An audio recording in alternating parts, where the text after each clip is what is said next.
Arctic is a collaboration project involving 6 universities, 4 research institutes and 8 oil companies in Norway.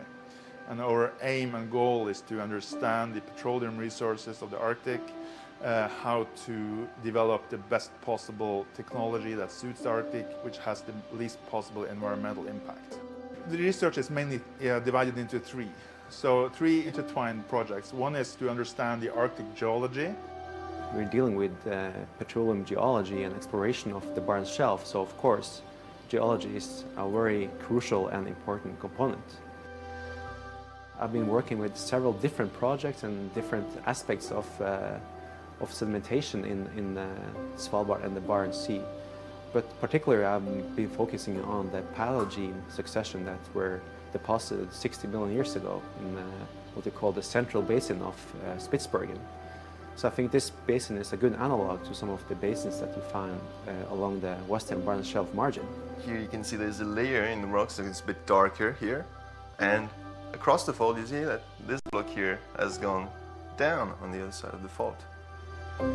Here you have a layer of sediments here that is thicker where the fault has moved down, so you had some space to deposit more sediments. Of course, when it comes to exploration,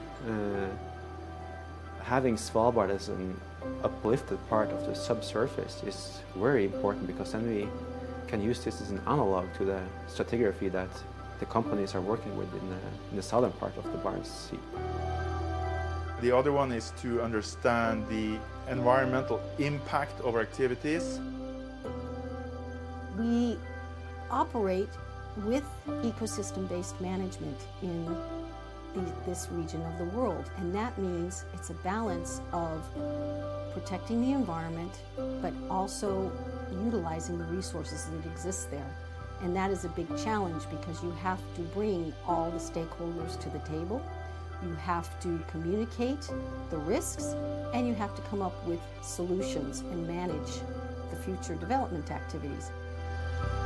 The final component is a focus on marine mammals, because marine mammals are at the top of the food web in the Arctic. They're very much associated with sea ice, so we have a very strong focus on marine mammals in the program. Marine ecology is an important part of ArcX, because we want to work sustainable, and we need to understand the ecosystem. In case something happens, then we need to understand which consequences it can have for the ecosystem. And the third is to develop the best possible eco-friendly technology that is suitable in these vulnerable areas. We are taking part in other projects that use new technology to collect data and analyze data. So of course that's the link between kind of old school conventional geology, being out in the field, is easily combined with new technology. We also do some technology projects where we develop drone technology for use in these areas, and that requires special infrastructure. I use drones or unmanned aerial vehicles to look at marine mammals, more specifically whales. They fly in using waypoints, following a set path that we design in a computer with the help of Norut. And then every 3 or 4 seconds they take a picture, and then I look to see if there is a whale there or not, and look at the quality of that picture to see how certain I am and what are the light conditions. It's essentially to test how good these tools are, because the use of these systems is quite recent and has been developing really fast. So having this for marine mammals, it removes almost completely having the observation that you collect at sea and then goes away, that nobody else can look at that. So then you have a recording that several people can see, and you can remove what's so-called as the observer bias. The biggest resource we have in a program like this is the group of young people. We have a number of PhD students and postdocs based at universities, but they are also coupled to institutes. What I'll be doing is that I will investigate the source rock properties of a specific period, the Triassic period. And also next year we plan to go to Svalbard and collect samples there as well. So I will also be collecting samples in Bjørnøya. And we'll correlate that with wells which have been drilled in the Barents Sea. And we can see how these properties of the source rock changes laterally. And then we can try to determine how the quality of the source rock is in terms of hydrocarbon potential. We conduct many field expeditions and research expeditions, and it could be close by, or it could be trips that require the use of ships. And the University of Tromsø has a research vessel that we use for that. And then we have access to very good laboratories at several of the participating universities, but also industry partners help us with their laboratories. So all in all, it's a complicated mix of different infrastructure that helps us to conduct the research and best possible results back to the participants. I don't know any other project which brings all of these activities together into one project like this. And also the sheer volume and size of this project is such that we will have an impact. It's an 8-year project involving many partners. The cooperation between the academia, the government and the companies as cooperators is very unique in a Norwegian setting at least. And the size of the project and the diversity is also very unique.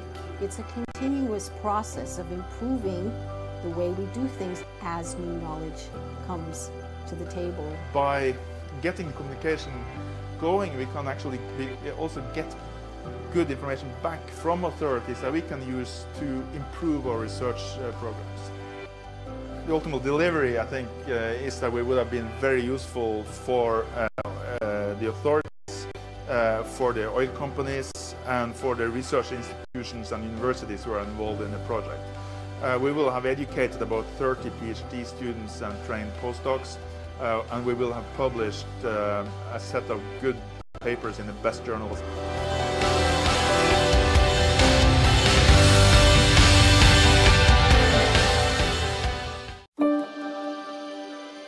ArcX is a collaboration project involving 6 universities, 4 research institutes and 8 oil companies in Norway. And our aim and goal is to understand the petroleum resources of the Arctic, how to develop the best possible technology that suits the Arctic, which has the least possible environmental impact. The research is mainly divided into 3. So 3 intertwined projects. One is to understand the Arctic geology. We're dealing with petroleum geology and exploration of the Barents Shelf, so of course geology is a very crucial and important component. I've been working with several different projects and different aspects of sedimentation in Svalbard and the Barents Sea. But particularly I've been focusing on the Paleogene succession that were deposited 60 million years ago in what they call the central basin of Spitsbergen. So I think this basin is a good analog to some of the basins that you find along the western Barents Shelf margin. Here you can see there's a layer in the rocks that is a bit darker here, and across the fault you see that this block here has gone down on the other side of the fault. Here you have a layer of sediments here that is thicker where the fault has moved down, so you had some space to deposit more sediments. When it comes to exploration, having Svalbard as an uplifted part of the subsurface is very important, because then we can use this as an analog to the stratigraphy that the companies are working with in the southern part of the Barents Sea. The other one is to understand the environmental impact of our activities. Of protecting institutes. What I'll be doing is that I will investigate the source rock properties of a specific period, the Triassic period, and also next year plan to go to Svalbard. We'll have published a set of good papers in the best journals.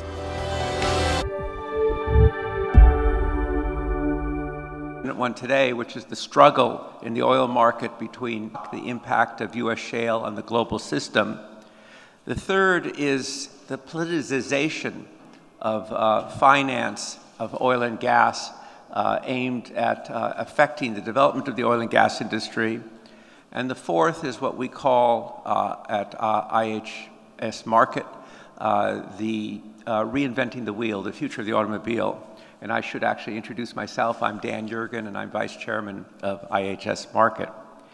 First, the first topic is rebalancing and recalibration. And we see a struggle being played out in the world oil industry today between rebalancing on one side and recalibration. When OPEC and non-OPEC countries got together last December with their declaration of cooperation, it reflected a major new stage in the history of the oil industry, the cooperation between OPEC and non-OPEC, the institutionalization of that relationship. But it came together at a time when they made their agreement with an expectation that there would be a rebalancing in the oil market. There were two indicators that were much on the agenda. One is the speed at which U.S. shale production came back, and the second is how fast would inventories get back into balance. But those two have somewhat were not part of the agreement, Nigeria and Libya, with their big increases in production. So the reason, what we see is the impact of price. I mean, we see it again and again, which change how investment is played out. And the theory was laid out in a paper, an argument called the carbon bubble, saying that lots of the oil and gas that people in this room will discover and add to their portfolios will never be developed. It's called unburned carbon. We wrote a paper called Deflating the Carbon Bubble, which argued against that.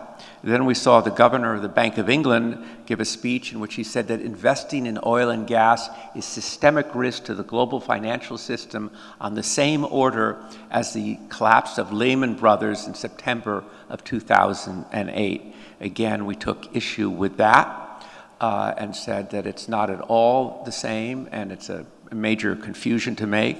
And then most recently, there's been the task force on climate-related financial disclosure, but you say it doesn't matter to you in the same way that it matters to a company that's listed on the financial exchange. I would say it does, because the current argument is that over $2 trillion of investment in oil and gas is going to be wasted because of not being able to burn carbon. It lists all the companies who are going to be affected. And in terms of national oil companies that are not listed companies, it would still affect the finances of the companies who are your investors and your partners. So this is an important issue for the entire world oil and gas industry. It's relentless, and it's important to engage with it. The fourth change that I wanted to mention is this, what we've called reinventing the wheel. As we heard from Darren Woods yesterday, 3 years ago, at World Petroleum Congress, there was discussion of peak oil. I was quite interested that he said at the World Petroleum Congress, if you may remember from yesterday, that in 1933 at the World Petroleum Congress there was concern expressed about peak oil. So we've gone through several peaks that haven't happened. But now, of course, the topic on the agenda for the industry is what about peak demand? At what point does world oil demand stop growing? And that is very much tied into what happens to the automobile. And in our project called Reinventing the Wheel, we just had a 3-day workshop in Detroit where we addressed it. And the question is, are we seeing in the automobile industry today what we saw in the beginning of the 20th century, in that decade, 1900 to 1910, a convergence of a whole lot of technologies that are going to change the nature of what vehicles are? And so the question is, what kind of vehicles? Electric vehicles, hybrids? We think ride-hailing is actually where you order a car and you don't own it is going to be will be highly influential. And the other thing that's going to be highly influential is what happens with autonomous vehicles and how does it develop.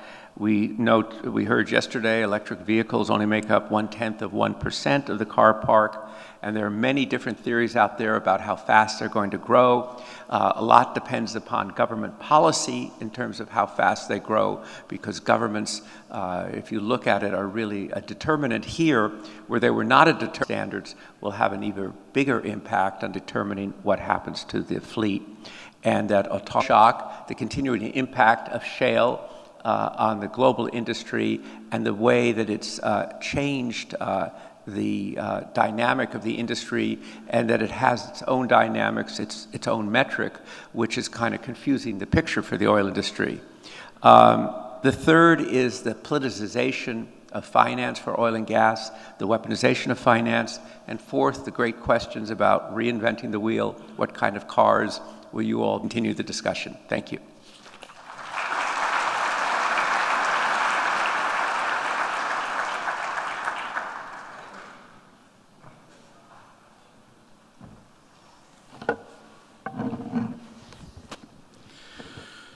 Your Excellencies, Mr. Chairman, ladies and gentlemen, dear friends. First of all, I would like to thank the Republic of Turkey for hosting this 22nd edition of the World Petroleum Congress. I'm honored to be with you today, and it's a real pleasure to share my thoughts during this session with Dan Yegin, the storyteller of the oil and gas industry, and Decio Oden from INP, and as we know, Brazil is becoming an important country for Total through its partnership with Petrobras, so I'm happy to share this session with Decio. Leading through change. It's a large topic, and as we discussed with Dan, we can speak about a lot of matters. And it's, of course, speaking of challenges facing our industry, is a topic which means a lot to us, the leaders of the industry. But after all, in our industry, it's a little a rule of the game to manage risks, to be able to mitigate them, to make at the end a wise investment decision. It is indeed our daily bread. And what sometimes is more difficult to handle, however, it's uncertainty, which has been characterizing our environment in the recent past and which may continue in the future. But as the famous US economist Frank Knight said, facing uncertain situation, you have to adapt and overcome. That's all you can do.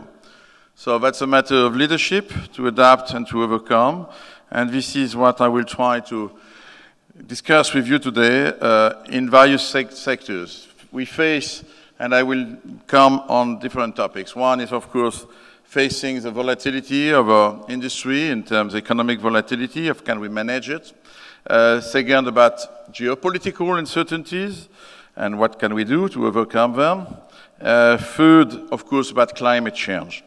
I think I have a strong belief is that, yes, there are lots of changes, and you have to adapt, you have to move your organization, your companies, but at the same time, you have to rely upon some fundamentals and to have clear ideas about the fundamentals.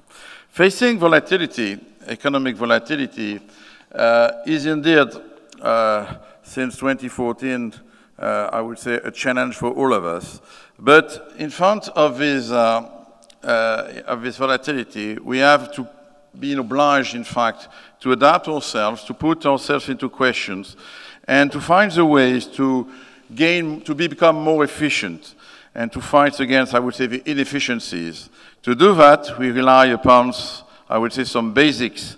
The basics on which we rely, of course, are safety. Safety is fundamental. Safety is a matter of operational excellence. Safety is also a matter of leadership. And operational excellence and leadership, we need them when we face such dramatic decrease of oil price. It's a matter of getting the most out of our assets. It's a matter of OPEX discipline and CAPEX allocation discipline. All that seems to be easy to write, it's more complex to put into action, but we also demonstrated in our industry our huge capacity to adapt ourselves. Look, most of our companies had break-even points above $100 per barrel 3 years ago, and today we are all proud to announce that we have break-even points of $50 per barrel. It's a huge capacity to adapt, and this makes me very optimistic about the capacity of the oil and gas industry to face the challenges and to find the leaders in our companies to be able to make that possible. I would say it's a little the same when we speak about geopolitical change. It is true that our world today is characterized by many conflicts and much geopolitical uncertainty. Conflicts and wars in many parts of the world, in particular in the Middle East and Mediterranean region, but also in South China Sea, in Russia, Ukraine. International terrorism, which should be a priority for all governments of the world, but uncertainty also with the recent votes of some OECD countries. Faced with these uncertainties, our companies can choose between different types of behaviors, either adopt a wait-and-see attitude and freeze any important decision before waiting for clarification, which may never show up. Or then we can be bolder, like Total has decided to be by maintaining and going on investing in Russia despite sanctions, or last week by deciding to be the first IOC to come back to Iran despite possible snapback. Because there is, I think, an important point I would like to make about this geopolitical unrest. I think that among these disorders, all oil and gas industry can be and has to be a stabilizing factor, a sign of hope for the population of these countries. By continuing to invest, by continuing to provide energy as much as we can, without, of course, endangering the life of our teams, we help maintain decent living conditions and economic developments. On some occasions, we can even help restoring dialogue between governments, as it is clear that conflict can ever only be resolved at the political and diplomatic level through dialogue. As Isaac Newton said once, people are building too many walls and not enough bridges. I like to believe that our industry is on the side of the bridge builders. And managing risks, dealing with geopolitical uncertainties, all this is very important that we are responsible in the way we answer to these changes. I came then to the medium long-term challenge that we are facing, which is climate change. We have to be responsible collectively. This is a real challenge. This is a fact. But at the same time, we have also not to forget what is of our fundamental mission, which is to be able to provide to the world reliable and affordable energy. The population of the world is 7 billion people today. It will be 9 billion in 25 years. Today, 1.3 billion people do not have access on this earth to energy. So that means that we will have to provide energy to more and more people, more and more consumers. And this is our first mission, to be able to provide them reliable and also affordable, because cheap energy is absolutely fundamental to spur the economic development of billions of people seeking better living conditions. Of course, we have to combine that with being able to provide them clean energy and taking into account climate change. But I would insist that the three words, reliable, affordable, and clean, are equally important. And so from that point of view, being responsible and answering these changes, for us first, because we are in an industry with long time horizon, and whatever the current difficulties are, we need to prepare for the future. Our decisions today are putting in place a long-term strategy. And in particular, we need to go on investing today to make sure that we will be in a position to meet demand decades from now. We cannot forget the long-term view.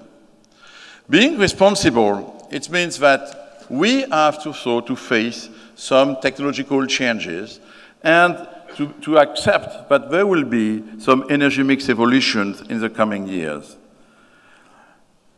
It means that it is possible by 2040, 2050, the oil demand will not be as high as the one of today. It's a scenario which is possible. I don't know if it will take place, but if the 2-degree scenario, which has been signed in the Paris Agreement, is put in place, we will have a lower oil demand by 2040, 50 compared to the one of today. There are some changes, electric cars, which were mentioned by that. But let's be clear, at this horizon, we'll need oil and gas as well. We'll need oil and gas because you have some use of oil, like in heavy lift, in heavy trucks, like marine transportation, like airplanes, like petrochemicals, where we don't see today what might be the substitution, maybe by gas, but not outside of hydrocarbons. This is a reality, And I urge the industry to be responsible, because there we have plenty of opportunities for all of us to develop our companies. That means that in oil, yes, that's true that we will need oil, but we need to have competitors to bet on competitive oil assets if we have to face such a demand, which may not be as high as we expected. We have also to bet on gas. Gas is the hydrocarbon of the future, because it's flexible, it offers the best possible combination with renewables. It's the lowest CO2 emitting hydrocarbon by far. And so we need to work on promoting gas, which means two challenges for our industry. The first one is to continue to lower the cost of the gas chain, in particular the logistics of it. And the second one, being responsible in that segment, means advocating for carbon pricing. But we have also, in order to be responsible in Total, decided to invest in renewables in low carbon business, because we want to be, again, a major actor of the energy of tomorrow. Be responsible, it's also because we will need oil and gas to invest in carbon capture, use, and storage technology. The carbon neutrality, which is called by the Paris Agreement, will only be possible if we manage these technologies. I'm fully convinced that our industry has all the capabilities to develop them by R&D, innovations, initiatives, pilots, and that we'll be able to bring the answer that the world requires from us. Because at the end of the day, leading through change, it means relying about three pillars in our industry. First, our people. Second, our technologies. And then our values. The people are the core, of course, of all what we said. We will do nothing without our people. And our industry is plenty of great people. Our companies, plenty of people who have demonstrated, like I said, their huge capacity to adapt, to put themselves into question, and rather than looking to the ultimate barrel of oil, suddenly to be hugely disciplined on the way they manage our costs. Technology, of course, is of essence in all what we do. We are fundamentally an industry of technology, and we knew that, 300 years ago, the world was burning wood, then we went to coal, then to oil, then to gas, then to renewables. That's a permanent wheel which has to be reinvented. And we are participating to that. And in the last 15 years, we have seen incredible progress through technology, the shale revolution being not the last of them. When I was young and came 20 years ago in this industry, nobody was speaking to me about shale. And today it seems obvious. So it's really something on which we have to rely, and which makes me optimistic that we are able to lead through change and to be able to face the challenges. The last word I use is values. I think it's very important when you face risks and uncertainties to rely upon the values. We conduct in Total an exercise with all our colleagues in order to reaffirm what are our 5 core values. I just want to share with you as a conclusion. Our 5 core values are safety, first. It's obvious. Second one is respect for each other. It means listening, it means dialogue, it means diversity, it means human rights, and it's a core of the culture of a company. The third one is pioneer spirit. This is maybe why we decided to be the first to come back to Iran. The fourth is stand together. You do nothing with a strong culture of community in a company, managing a huge amount of assets and being able to face all these challenges. And the last one, you will not be surprised, is performance-minded, because at the end of the day, what the world expects from us is to be performance efficient. Thank you for your attention.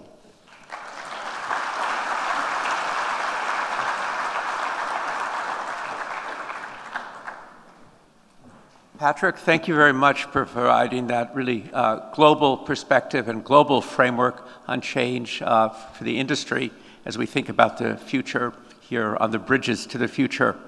Now we're going to turn from a global perspective to one country that's going through a great deal of change, which is Brazil, and we're very pleased that Decio Odana is here.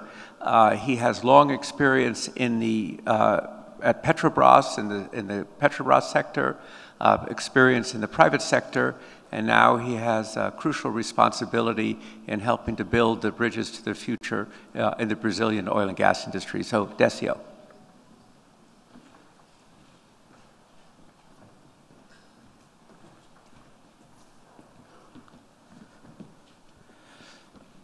Well, talking after Patrick obliged me to adjust the microphone. Then Patrick, my colleagues from the industry, I would like to congratulate the organizing committee for the event and thank for the invitation to participate in this panel with two respected and very well-known industry fellows. All and every moment is a moment of change. Ours is a time of deep change because the speed of change has increased with progress and technology. The speed of change has grown exponentially in our time. It will continually increase even faster in the times to come. Innovation and disruptive technology will emerge much more frequently in the future. The oil industry is more than 150 years old. It has lived through different cycles. In our lifetime, we have experienced more than one oil crisis. We have seen the discussions on the peak oil, and we have imagined that the world would run out of oil one day. When we are in the middle of a challenging moment like this one, we tend to believe that it is the most critical moment of all. But all challenging moments pass by. We have learned that. However, we have reasons to really think this time the challenges ahead of the industry are huge. The development of the shale and the continuous progress of technology have proven that the oil resources are not as limited as we used to think years ago. We live in a moment in which we worry about climate change, and as a result, we are initiating the transition for a low-carbon economy. The new generation no longer dream of owning the first car. Uber, electric, and autonomous vehicles have changed the way they think about transportation. Total is, as an example, is invested in batteries. We no longer discuss the peak oil.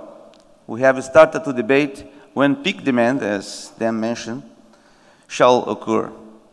Sheikh Yamani's famous words, "The Stone Age came to an end not because we had a lack of stones, and the oil age will come to an end not because we have a lack of oil," have never been looked so prophetical. The world needs and will continue needing oil and gas, but in a different way. The oil industry will survive and will get stronger. We know that. In the decades ahead of us, the energy mix will gradually change, and the oil industry will change with it. The successful players will be the ones that learn to anticipate change and to develop a growing capacity to adapt. The transition to a low-carbon economy without the phantom of an oil shock represents good news for the world economy. It signifies smaller risks for the global economic growth. On the other hand, the economic incentives for the consumption of biofuels and other substitutes are reduced, dificulting the necessary increase in production.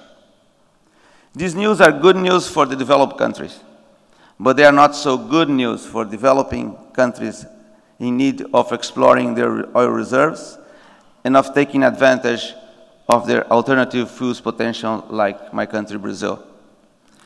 This is really a moment of big change for us. Just when we have, for the first time ever, immense and very productive offshore oil resources, and when our biofuels industry must grow. Because part of the society in our region, Latin America, and in our country, still believes the only option to develop our energy resource is to let the government or government-controlled companies to manage the industry, we in South America have experienced cycles of nationalization and privatization. Some of the concepts behind nationalism and populism were already old in the last century. We must leave them behind if we want to progress in this 21st century. The experience we have recently had shown we must find a different way to deal with our potential. Additionally, independent of our beliefs, this time is different. We live in a much more complex time. We have the shale in the US impacting the oil price. Financial institutions are now part of the industry. And we have the transition for a low-carbon economy, reducing the future dependence on hydrocarbons. Natural gas, the obvious transition fuel, is gaining momentum. Many say oil will be left underground in the future. For the society to benefit from its resource, oil reserves must be produced sooner than later. To achieve that, capital must be attracted and remunerated. Government and regulatory policies must be adapted. The Brazilian oil and gas industry is growing through the largest transformation ever. Petrobras, the long-time formal or virtual monopoly, was impacted by excess debt and a corruption scandal that had a profound impact in the company and in the country. As a consequence, they have adjusted their strategy to focus resources in the large offshore fields. An important divestment plan is underway. They have sold pipelines, oil fields. They are looking for partners in the refining business. Total, for example, has already acquired some assets from Petrobras. Their presence in the natural gas and downstream sectors is changing, opening space for the first time in decades for the presence of other companies. The government has worked to approve a series of new policies. Petrobras is no longer obliged to be the sole operator in the large and productive pre-salt reserves located offshore Rio de Janeiro and São Paulo state. Those are very large reserves, billions of barrels, very high productivity. We are now producing 1.5 million barrels a day in less than 70 wells. We have wells producing above 30,000 barrels a day. We have now a new exploration production policy, which includes a bid rounds calendar and a permanent acreage offer. We will have 10 bid rounds from 2017 to 2019. Next ones will be in September and October. The one in September covers most of the sedimentary basins in Brazil. We are offering 287 blocks, and our technicians estimate that we will have 50 billion barrels of oil in place in this bid round.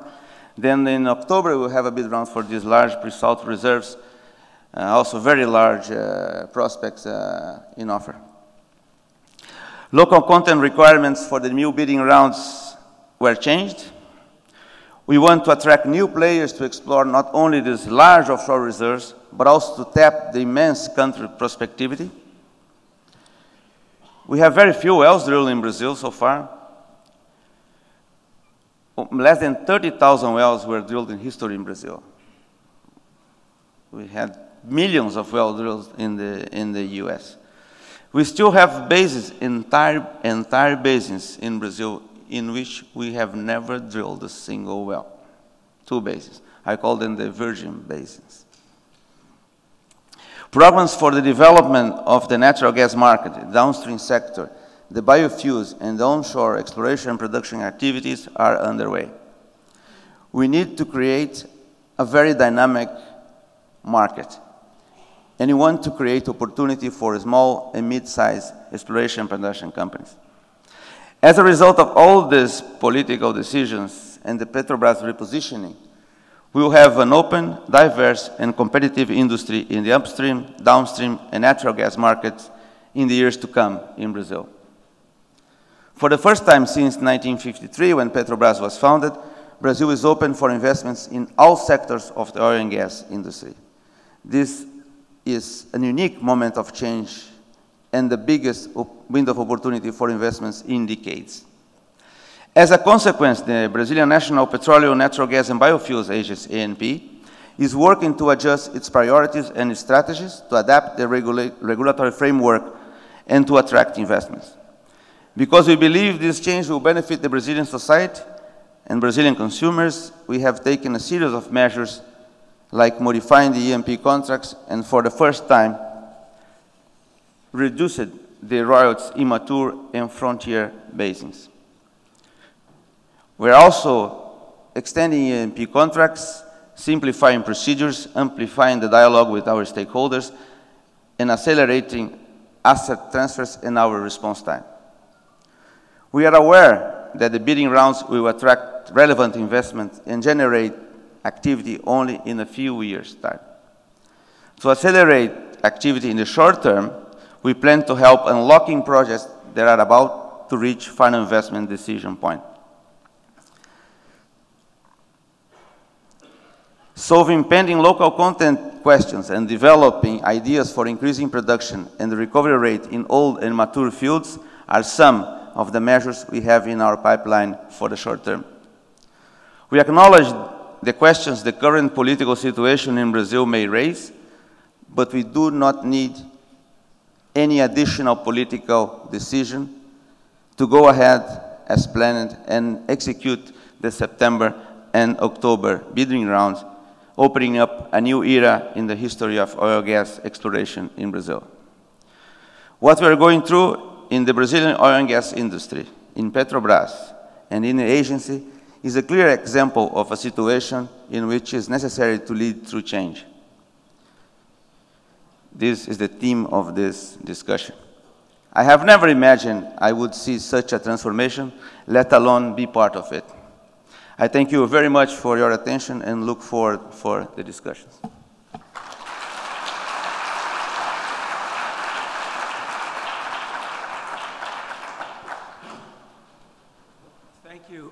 Thank you. We have a few minutes for discussion. So let me first ask Patrick, you talked about how in 3 years, break-evens went from $100 a barrel to $50 a barrel. As you look back on these 3 years now, what have been the decisive factors that have enabled the ability to bring down costs so much? First, there are several factors. I think you had, of course, we benefited from one side, the fact that the wool industry, as you said, has to recalibrate our costs. You know, in this industry, the cost follows the price with a lag time, but at the end of the day, all supply chain or suppliers are to put their costs down because if they want to have more work, they need to adapt. The second part, which is of course more in our hand, is that we had a lot, I think, and again, I was part of it, so we managed our companies mainly with one motto during 10 years at $100 per barrel, which was go for volume. Each barrel, whatever the cost was making money. So the whole company was, okay, we have too much cash, we need to find oil, we need to find gas, we need to find volumes. And we shifted, which was a little brutal, to go for cost.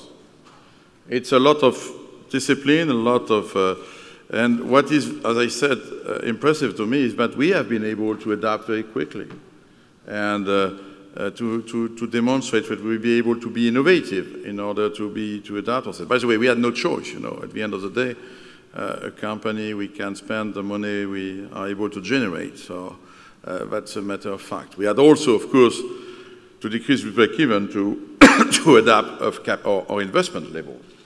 And in fact, this is, I think, one of the threats for the industry and for the future supply, is that if I look carefully to what has globally done at the industry level since 2015, you don't have many projects which have been sanctioned, new projects being sanctioned. We have been able to finalize, to put on stream all the projects we were sanctioned before 2014, but no more new projects, almost nothing. And that means that for me, we will face, by 2020, even if the shale can fill part of the gap, we will face a lack of supply by 2020. So these are the drivers. Another driver I did not mention in my speech, which was for Total very important, is that we have seen all the value of being an integrated company. And you know, I always explain that in 2014, 2013, the upstream part of the company was representing 80% of the results, 85%, and 85% of the cash flows. Last year, in 2016, the upstream was representing 60% of the result, but 40%, 40% of the result and 60% of the cash flow. And the downstream was representing 60% of the results and 40% of the cash flow. So it's a huge change, which proves, by the way, that strategy is absolutely of essence. And we should not be too short-termism and answer to some people who believe that the truth is what they see on the screen. The truth is one, in this commodity business, to be integrated along full value chain is delivering strong value and help us to weather the storm. So is this changes on costs? I mean, you make the distinction, so it's a is it change in values as well? Change in values, in terms of culture, I should say. Yeah, okay. The values are fundamental. Yeah, you then change values. You change the mindsets, which is different. You know, the value is the DNA of the company, what I mentioned. Then you change the mindsets of the people. You say to your people, okay, today priority is this direction. But by the way, what we just rediscovered is just the basics of our industry. You know, in a commodity business like oil and gas, in fact, your driver must be to look carefully to the break-even. We forget that. So we have to be back. And to do that, you have to be excellent on what you control. And what you control is the way you manage your assets, availability of the assets, so your production, that means your turnover, and the costs, and the way you spend the money. That's the things we control. We are price taker. We are not price maker, unfortunately. So we just rediscovered that when you are not a price maker, but you are a price taker, your job is to control your break-even. Right. So Decio described big changes in Brazil. So Patrick, why don't you, tell us how Total is looking at Brazil now? Put you on the spot. Because let's be clear, there is not only shale oil, you have also deep water. And frankly, when you have giant fields like the one you have in Brazil, these giant deep water fields can be as profitable as shale. Maybe they are long cycle and the others are short cycle, but in terms of profitability, when you have giant deep water fields, it's easy to make money if you are serious on costs.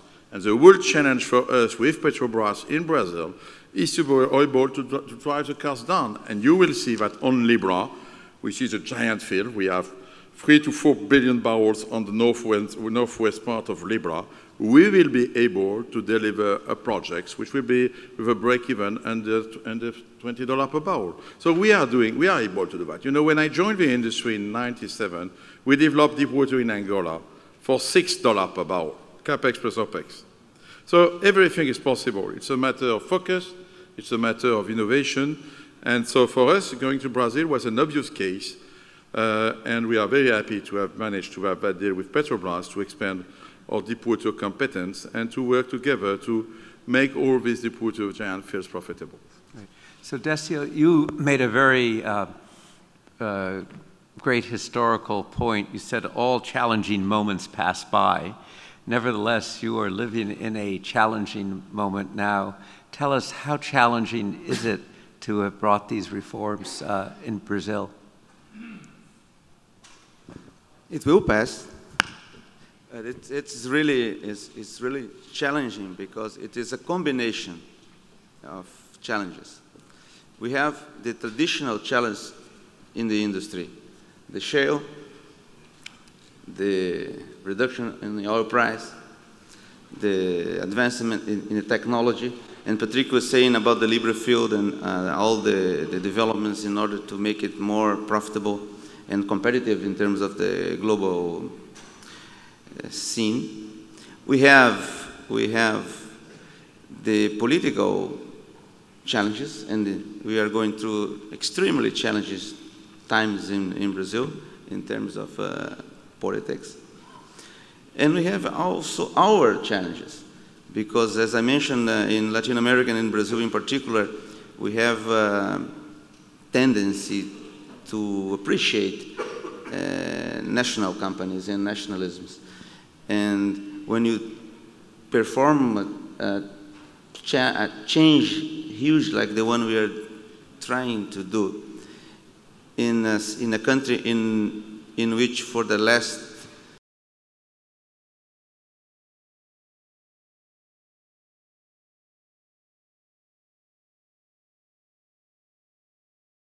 decade, more than a decade, we have seen just one ideological point of view, and we have a lot of people, young people that have never experienced a different point of view. So when you add all this challenge, I'm sure that this is a very, very dramatic change that we're going through, but I'm certain that we'll succeed at the end and we'll benefit the country with the decisions we are taking now. So can you tell us a little bit, as you say, this is such a big change from the philosophy of just a few years ago. Can you share with the audience how well grounded politically and how accepted politically these really dramatic changes are?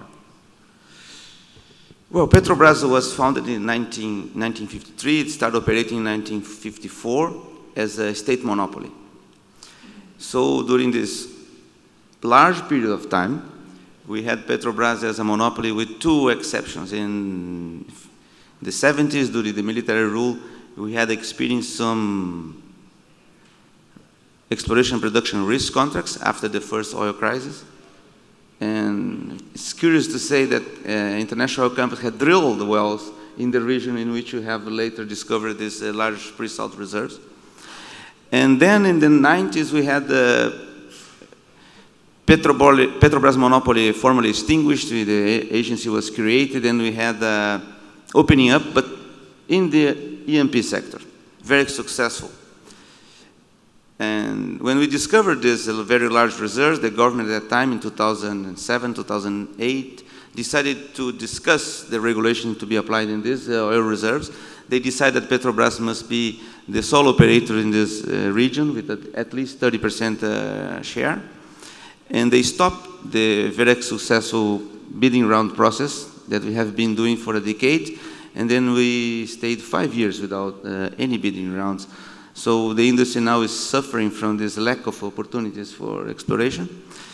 And all these decisions, they had as a consequence a strong reduction in activity in Brazil. And simultaneously we faced the oil price drop and Petrobras financial crisis. So all this was the basis for the political change and for the political decisions to open up the market for other companies, and that's what we are doing now. And is it, well, politically accepted, I mean, is it accepted across the political spectrum? Yeah, this is a majority view, a very large majority view in Brazil that those movements are in the correct direction, and we see that this trend will continue in the future. Great. Well, let me thank Patrick and Decio for showing and demonstrating leadership in change across the bridge to the future, and I think very illuminating remarks. Please join me in thanking them.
Kuwait Institute for Scientific Research established this research center, which is the Petroleum Research Center, with the aim to make it a regionally recognized center of excellence in both upstream and downstream technologies. The main purpose of this center actually is to serve the oil sector and to be the R&D arm of the petroleum industry in Kuwait. It has a foundation. It is the first in the region. It was started in 1967, so it has a fairly amount of maturation. The development of technologies in different areas is a continuous process.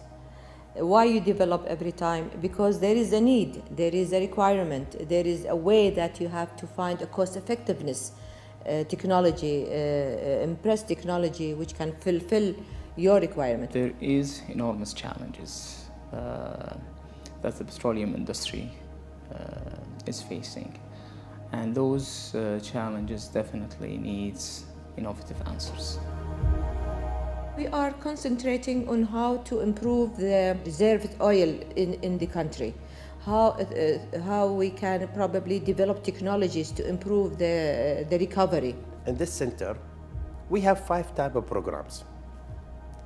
Each program is focused in one area in the field. First program, we call it Enhance Oil Recovery. Enhance Oil Recovery means their work is totally with the upstream.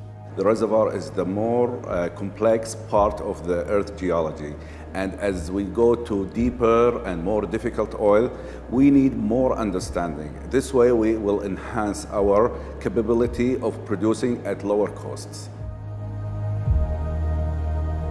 If we develop a technology which has to do related to enhanced oil recovery, increasing the production, this technology, of course, can be used in any other country, in the GCC countries or in the world, based on how much effective is this technology. Another 2 programs, we call one of them optimization refining processes, and we have refining capacity flexibility.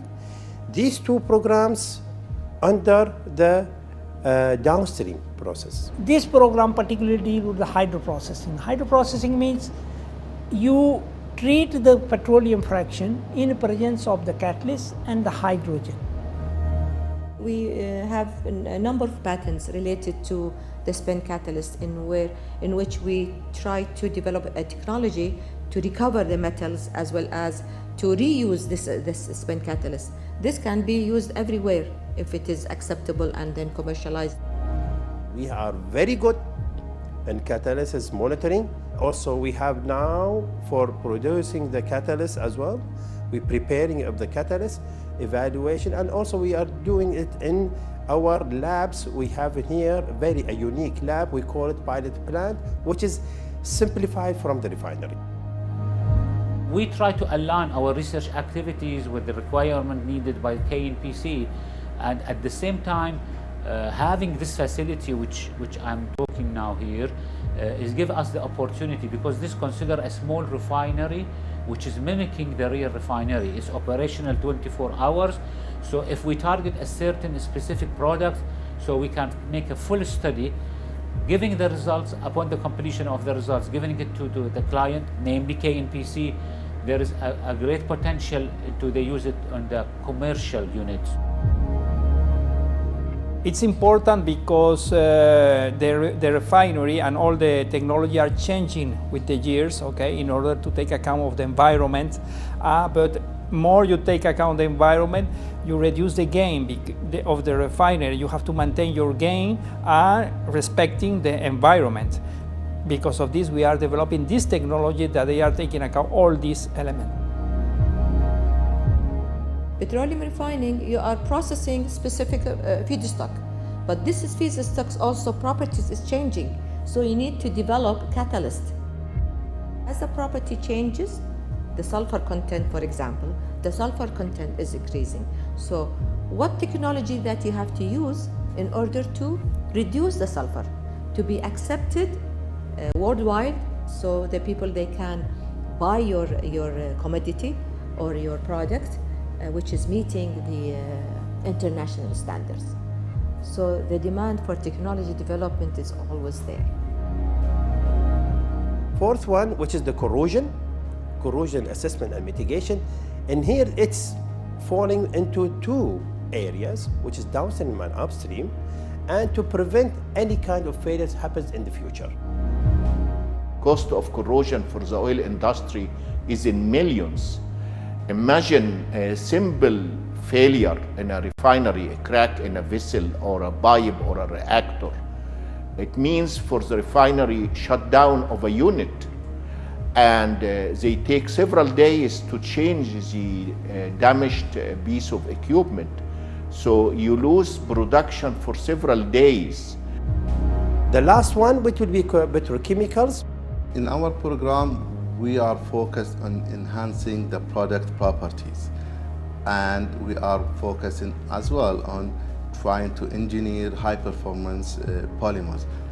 In these two solutions, we can help the sector to be more competitive in comparison with the market and international market products. There are many technologies worldwide, but which technology would suit the reservoir that you have?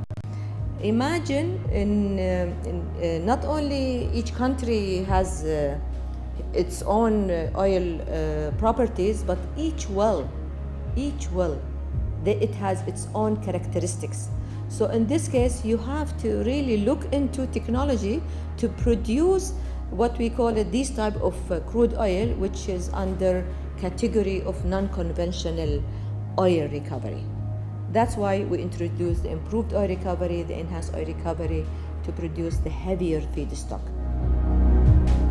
We're also responsible to have staff to be well skilled and trained, Kuwaiti staff in particular, also having students from university, from public authority to having their, for example, their thesis or something like that.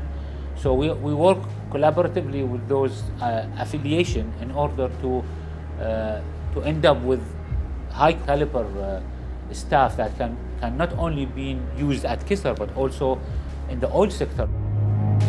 We have to really be ready and confident in our research projects that we conduct, and also to be highly recognized and acknowledged for the science and technology. The session chair will be Mr. Dharmendra Pradhan, Minister of Petroleum and Natural Gas of India.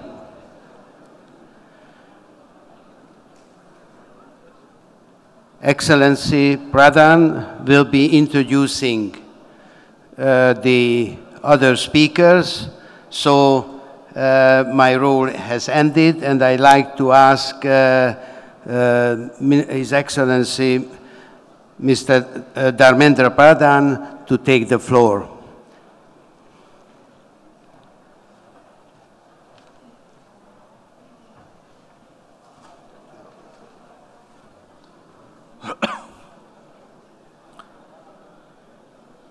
Good morning, friends. Thank you, Dr. Joseph Todd, President WPC. Welcome to this plenary session on supply-demand challenge for oil and gas and products. Friends, we have three eminent keynote speakers for this plenary. I welcome Mr. Katoso Nagasaka, the Executive Chairman of Chiyoda Corporation from Japan. Mr. Nagasaka has been with Chiyoda Corporation for the last 40 years. Having served in the US and Japan, Mr. Nagasaka has a wide international exposure. He has made a strong contribution to the Chiyoda group of companies through the philosophy, global view and local focus. Today, we wish to gain from his perspective. Let me introduce Mr. Nelson Ferrare, Vice President, Exploration and Production, PDVCA, Venezuela. Mr. Ferrare has served in various management positions at PDVCA. This year, he was appointed to the Board of Directors of PDVCA, as well as Vice President of Exploration and Production. To help Mr. Ferrare his colleague, Mr. Hector Andrade, will be in the stage. I welcome my friend, Mr. D.K. Saraf, the CMD of largest Indian upstream company, ONGC. He has an experience of over 3.5 decades in the oil and gas industry. His wide international experience of having ONGC Videsh and his current efforts to augment production of oil and gas from domestic assets make him one of the leading authorities in India in the oil and gas field. Friends, we have gathered here today when oil prices are hovering around $45 to $50 per barrel, and the world oil demand is around 94 million barrels per day. The price of a barrel of oil has dropped nearly 20% between January and June in 2017 and is closing in on its largest slide in the first half of any year in the last 20 years. The price of a barrel of oil has dropped. In November last year, OPEC and few non-OPEC countries decided on a deep cut of 1.8 million barrels per day, and it was actually delivered by the large producer. There is still no impact on the price. It went up in knee-jerk reaction and then come down. Even the events of last few weeks in Middle East hardly had any impact on the prices. In fact, the price went down further. The post-facto justification of price movement of oil has started to be comical. This last couple of weeks, we are told that there is restoration of supply from Nigeria and Libya. For a market that is still oversupplied, such small changes cannot really make an impact on prices. It's a fundamental different story. It is structural decline due to nature of supply source changing. The primary reason could be the success of shale in the USA. It is increasingly influencing the price formation for crude and global gas markets. Tight oil and shale gas are likely to cap the respective markets for next few years. Tight oil will be setting the ceiling price for global crude, which will be based on marginal cost of production in USA, which in turn will be linked to the innovation of use of technology. The rest of producers will just fill up the rest of the demand and take home the marginal revenue. Similarly, shale gas in US will set the floor for gas and LNG prices throughout the world. In the meanwhile, refineries in India have found way to import crude oil from the US and Canada in cost-effective ways. This last week, Indian Oil, the largest refiner in India, ordered 2 million barrels crude from east coast of the USA. This trend is going to continue, giving more flexibility to Indian refineries in terms of their sourcing of crude oil. On the demand side, most of the demand for oil will come from the non-OPEC countries in the next 20 years, and in fact, in OECD countries, there will be negative growth rates. Rising middle class of emerging Asia and Africa will drive the demand for energy, both in terms of electricity and cooking and transportation fuel. As incomes rise, demand for petrochemicals, the raw material for several of the lifestyle products, will increase. Let me focus a bit on India. Presently, India's per capita energy consumption is 0.55 tons of oil equivalent, which is far below the global average of 1.9 tons of oil equivalent. The energy consumption is expected to grow at almost double by 2035. India is the only country where the demand will continue to rise for more than a decade. Some part of the liquid fuel demand in the interim will shift towards the gas. There will be ample gas available throughout the world, and increasing LNG trade will make natural gas a true global commodity like oil. My guess it is that price differential in America, Europe and Asia will ultimately come down, thus making gas popular in rising Asian countries like India and China. Also, there are disruptive innovation that will affect the demand for oil and gas throughout the world. One is the falling cost of renewable power in the general and solar power in particular. Most of Asia and Africa are now discovering solar tariffs of less than 4 cents per kilowatt hour, often significantly cheaper than conventional power at the margin. India too is leading in the solar and renewable revolution. We need to realize that the oil industry is at a delicate crossroad, and higher crude price will give a further push to the renewables.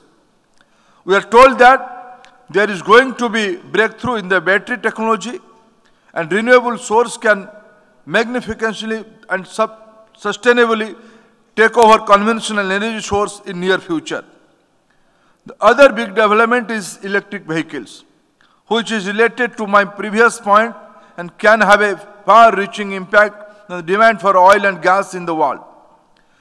The rate at which electrical vehicle will be adopted will depend on a lot of factors like the price of power, price of storage, utility network factors, etc. But if estimates are to be believed, it may make a considerable impact on oil and gas price.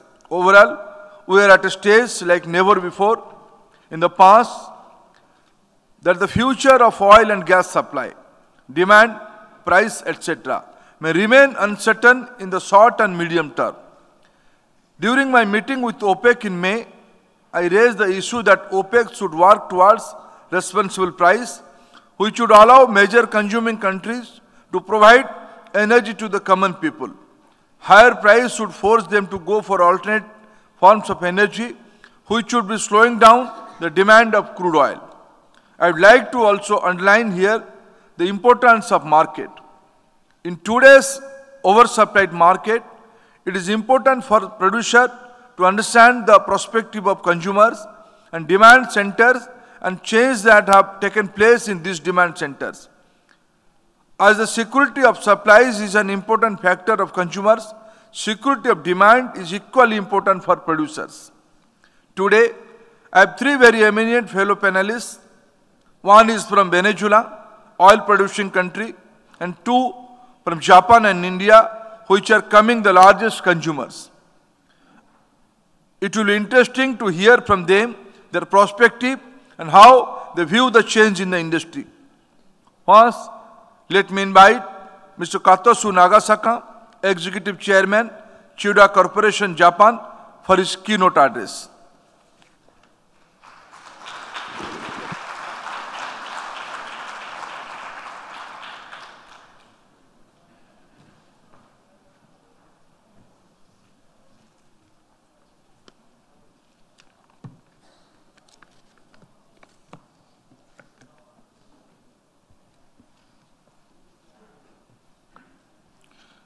Thank you, Chairman. Good morning, ladies and gentlemen. I am Katsuo Nagasaka, Chairman of Chiyoda Corporation, Japan. I am very much pleased to speak today at this honorable occasion. I'm very much excited. Today, I would like to quickly go through these items, and these are summaries of what I want to say.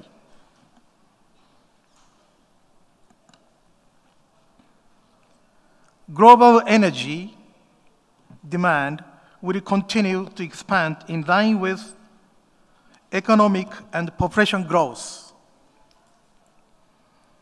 In recent years, nuclear power and renewable energy have occupied a certain percentage of the world's primary energy supply, and this proportion of energy from oil and gas has declined.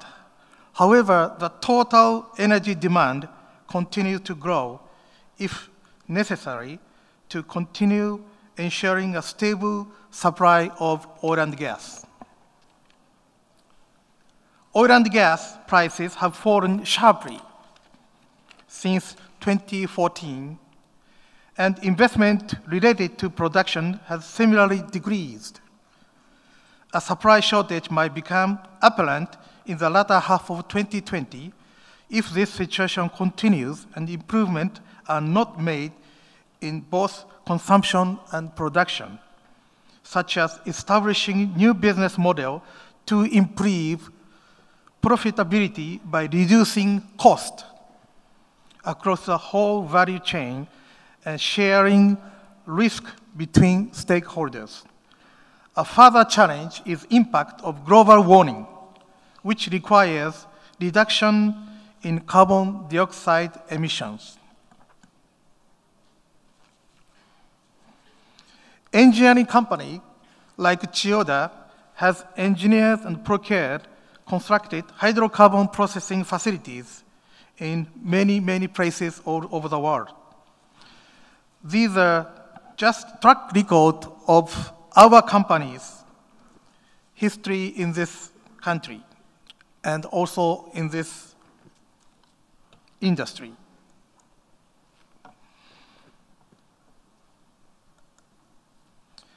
I would like to talk about engineering industry in general and how we engineering company can use its expertise and experience to contribute to a stable supply of world energy, mainly from oil and gas. Firstly, I would like you to understand development of Japan's primary energy supply.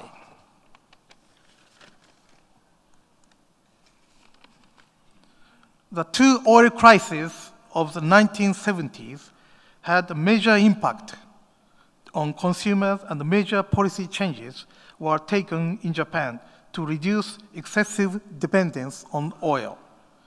One change was utilization of coal, energy, and nuclear power as a part of energy source diversification in 1970s and 80s. As a result, the proportion of petroleum in Japan's primary energy supply reduced from 76% to about 41%. Although often overlooked, energy efficiency increase in the industry, including refineries, has also increased from 1973 to 2015. Economic growth was achieved by almost 60% increase, while industrial energy demand remains almost flat. Triggered by oil crisis, technology to increase energy efficiency has been a variable element in Japan's recent history, and we wish to support the spread of this globally required asset because we believe this is common globally.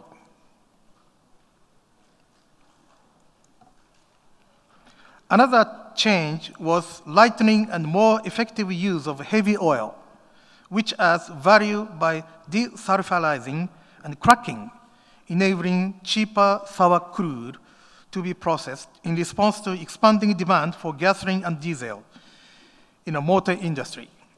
Sulfur contents in gasoline and diesel fuel steadily reduced to 10 ppm from 70s to 2005. Oil consumption in Japan is expected to decrease in line with population decline and increased use of fuel-efficient vehicles. However, until a substitute is found, oil remains a key resource for petrochemical feedstock and auto fuels, etc., which we believe demand will continue. In parallel, population, especially air pollution caused by industrialization and rapid expansion of the heavy process industry, including thermal power plants, became social problem in Japan, and industry was pressed to take action. During this period, the global environment also attracted worldwide interest, and the United Nations Conference on the Human Environment, known by the catchphrase, "Only One Earth," was held 1972 in Stockholm. In the same year, our company issued a booklet called Legacy for the 21st Century, declaring our corporate policy of energy and environment in harmony, which is still valid today. Our industry's contribution to pollution reduction was technological development, the installation and dissemination of flue gas desulfurization facilities in fuel oil and coal-fired power plants. Since 1990s, global warming concerns have increased, culminating in COP21, the United Nations Climate Change Conference in Paris in 2015. Although the power generation is a major emitter of carbon dioxide, a review of the history of power generation in Japan shows how it responded to the oil crisis in 1970s, global warming since 1990s, and Great East Japan earthquake in 2011. The Japanese government established Strategic Energy Plan in April 2014. The point is to first and foremost ensure stable supply, called energy security, and realize low-cost energy supply by enhancing the efficiency, called economic efficiency. On the premise of safety, it is also important to make maximum effort to pursue environment suitability. Japan, as a responsible member of the international community, is committed to taking global warming while satisfying the condition of such 3 E's plus S.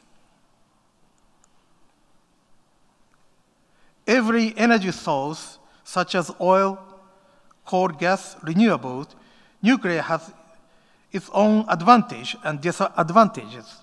Among these, gas is expected to become more important in the next few decades due to its availability, economical efficiency, and reduced carbon dioxide emissions.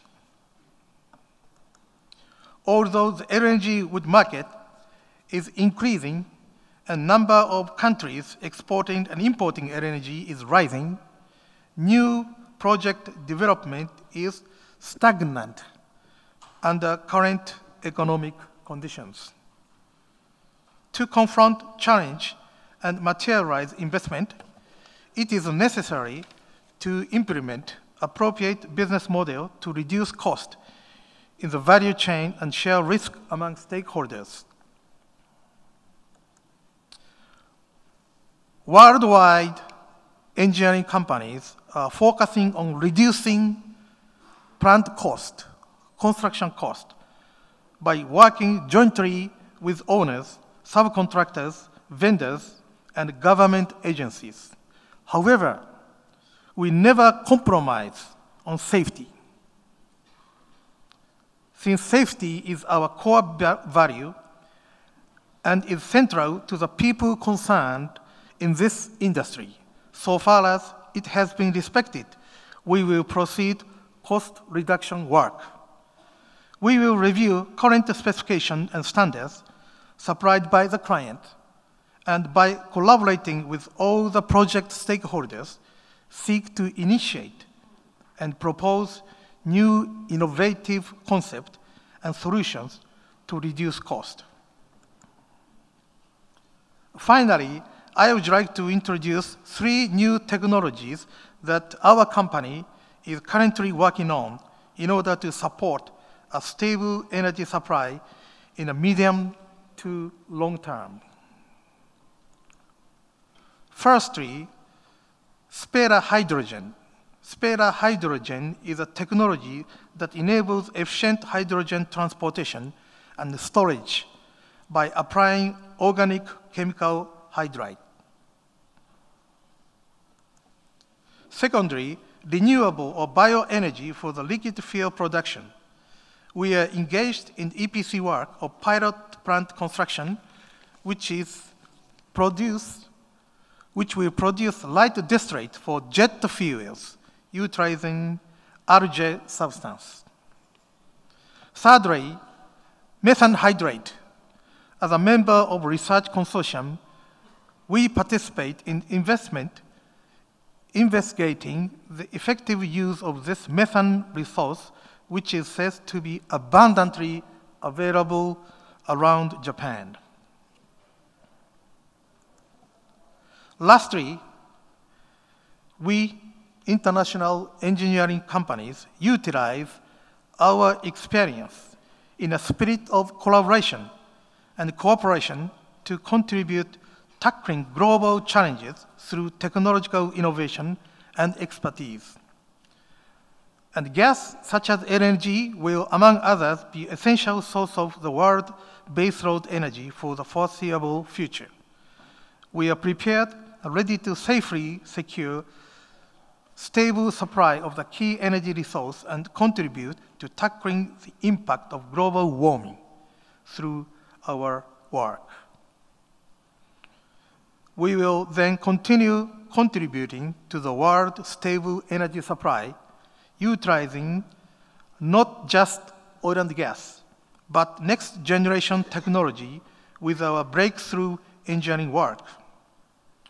We engineering companies are always with oil and gas industries, and we believe this is our mission. Thank you for your patience. This ends my speech. Thank you very much.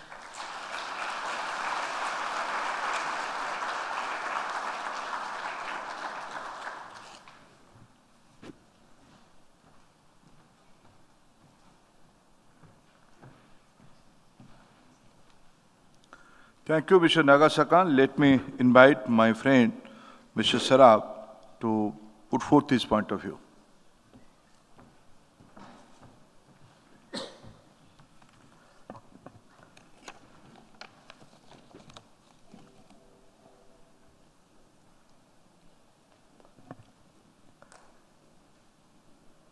Good morning, everybody. Chairman of the session, Honorable Minister of Petroleum and Natural Gas of Indian Government, Mr. Dharmendra Pradhan, my co-speakers from Chiyoda and PDVSA, ladies and gentlemen, I'm delighted to be here and speaking on this topic before all of you. This is the general context and sequence of what I would be speaking. I would be speaking more on investments and how do we continue to make investments so as to make the demand-supply balance in this challenging era.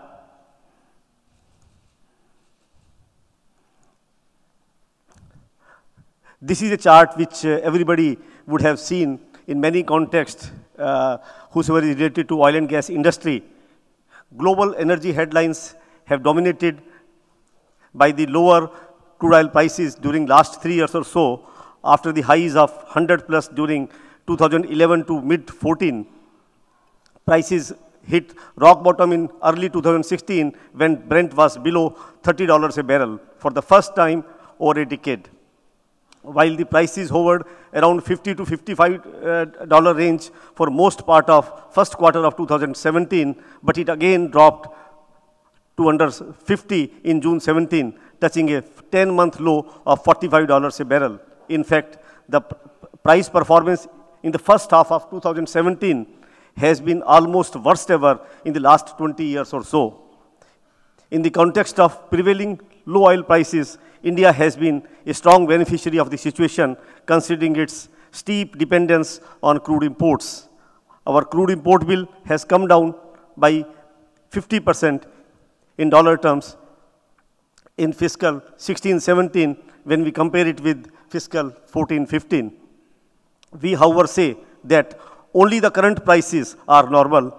The prices during 2011 to mid-14 reflected only an aberration.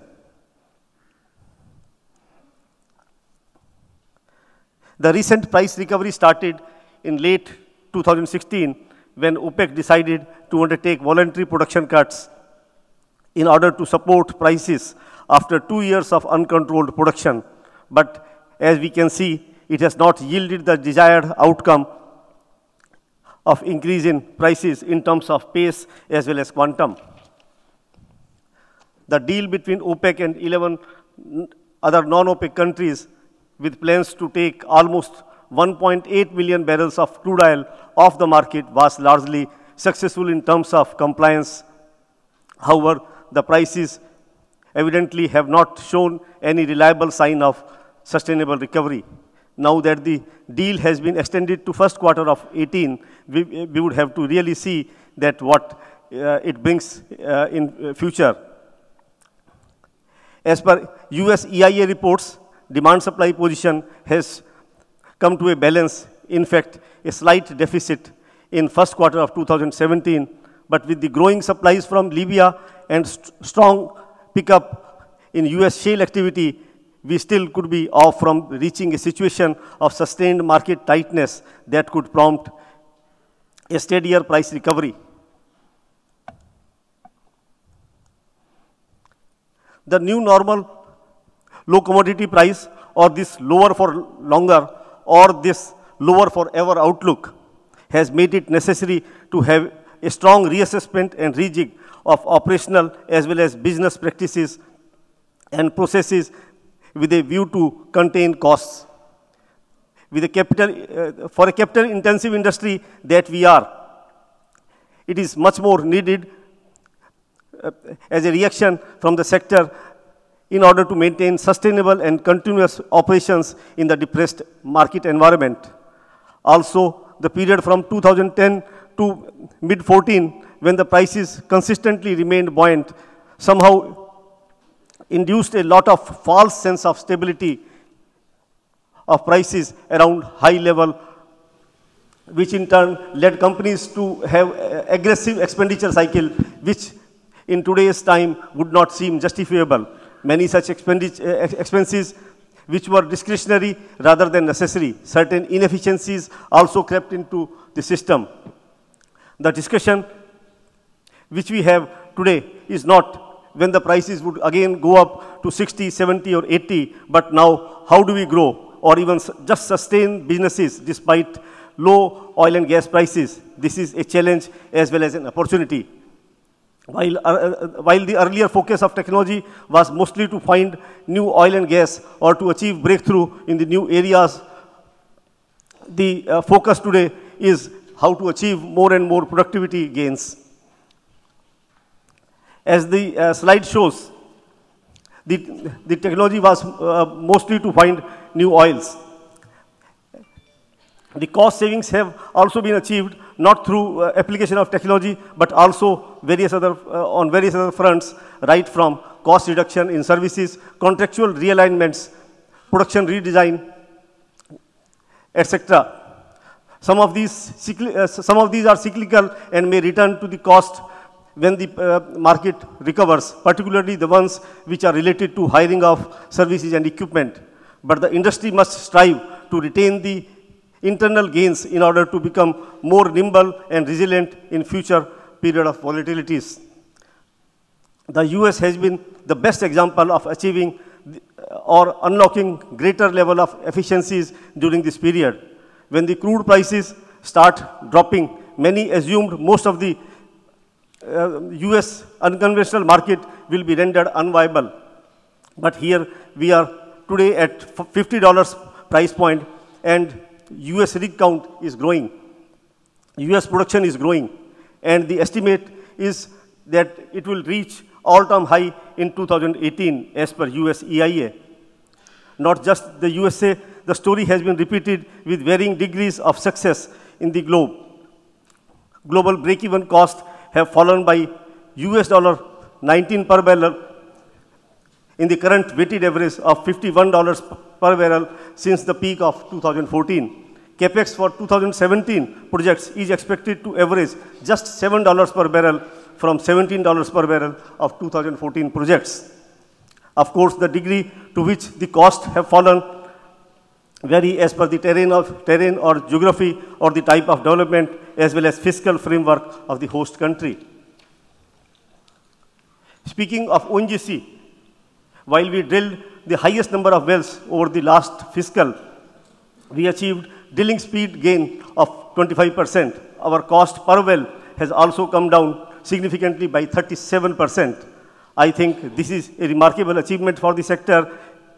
We have always come out stronger even as the set of challenges is replaced by another. The period of high crude prices also inspired an exorbitant attitude towards exploration in frontier areas and development of difficult greenfield projects. The crash of oil prices severely affected the cash flows and earnings of most of the international oil and gas operators. Companies reacted by significantly reducing expenditures and resorting to layoffs. Global oil and gas upstream investment fell by 25% in 2015 and by another 26% in 2016. In 2017, there are modest signs of recoveries led by higher investment in the US tight oil projects.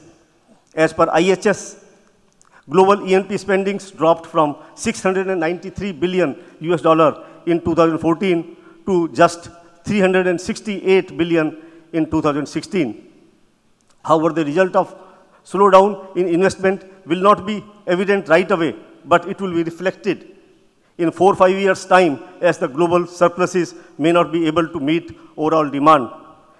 A net demand gain of 7.3 million barrels per day is forecasted during 2016 to 2022, vastly exceeding the projected supply growth which is under 6 million barrels per day. That being said, companies have still gone ahead and approved new projects. However, low prices ensure that filters for passing the techno-commercial viability are more stringent. BP's Mad Dog project in Gulf of Mexico or Leviathan in Israel, both in the different parts of the world, are being planned for execution. Even ONGC's decision to develop its gas-rich KG-DWN 98/2 block in India's eastern deep water has come during this period. Wood Mackenzie estimates that global deep water project costs have fallen by more than 20% since 2014. So notwithstanding the prevailing challenges of supply outlook, efforts are being made to secure the pipeline of future oil and gas supplies. And 2017 is already looking better. First half has already seen more investment decisions than all of 2016. Talking little of Indian scenario. Energy demand continues to grow in India at a fast pace. Today, India is the third largest energy consumer, just behind US and China. Our year-on-year growth over the past 10 years have been 5.75%, so far as energy is concerned, which is 3.5 times more than the global average of 1.65%. On energy mix, Indian economy is largely dependent on fossil fuels, with more than 55% of our energy supply coming from coal, driven by greater availability of resources as well as affordability.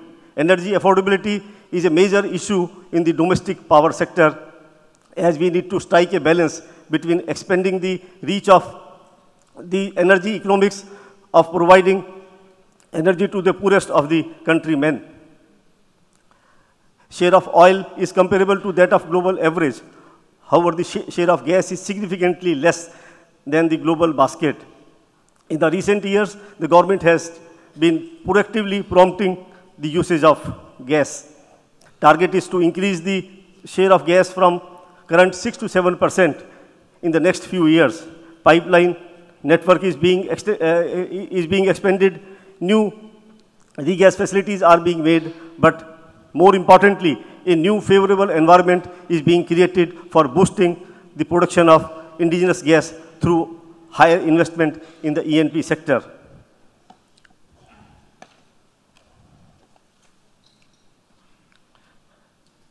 We are projected to be the hub of global energy demand as per various estimates. While the track record of our oil consumption supports that view, and I just mentioned gas demand is also set to rise in the coming years at a rate higher than the average growth rate witnessed in the past 10 years. As per EIA, India's oil demand is set to be more than double by 2040, approaching 10 million barrels per day, and demand to be more than triple so far as gas is concerned from the current levels. This is regarding the upstream reforms which India has taken in the recent past. There have been a very serious effort in the recent years to rejuvenate the entire hydrocarbon sector, especially the upstream, in order to boost the domestic supply for greater energy security of the country. One of the best examples of this positive approach is the new upstream contractual and bidding regime, the hydrocarbon exploration policy, HELP, which replaces the erstwhile NELP era. It also introduces a revenue sharing model that lays more emphasis on cost and operational efficiency. Chances of litigation arising out of disagreement on cost recovery calculations are completely eliminated. This is based on current government's thinking, minimum government and maximum governance. HELP introduces a uniform license for all kind of hydrocarbons, conventional, shale, CBM, etc. This provides wider exploration and exploitation scope to the investor, as well as faster monetization of resources to the country. HELP also features an open acreage policy, which means the investor can carve its own blocks. The backbone of this National Data Repository has already been launched recently. HELP also provides full pricing and marketing freedom for oil and gas to the investors. Expression of interest for HELP is already open. I would urge upon E&P companies to actively participate in the bidding round. The risk of high import dependence of the country's energy security is one of the regions that has accelerated the pace of reforms. Honorable Prime Minister of India has set an ambitious target of 10% import reduction of the hydrocarbons by the year 2022. Other than HELP, there have been several other new initiatives and policy measures that have been rolled out in the past 3 years, such as premium pricing of gas developed from difficult fields like HPST, deep water, and ultra deep water. India's most recent finds have been gas rich and located in difficult areas or encounter a challenging geology. This concession will encourage operators to actively pursue the monetization of gas thus situated and also invest in exploration and hydrocarbon in such areas. It is also aligned with the priority of the government to increase share of gas in the country. Encouraged by positive regime, companies like BP and Reliance have taken huge capex decision of more than $6 billion in India's KG deep waters. As you can see, India's E&P potential is significant, mostly in the yet to found shale resources and EOR domains. This means there is a strong and definitive scope for greater technology collaboration. We also look at cost-effective, best-in-class, and fit-for-purpose technologies to exploit our substantial untapped hydrocarbon resources. Encouraged by government policy on premium price for difficult gas, ONGC took a decision on FID.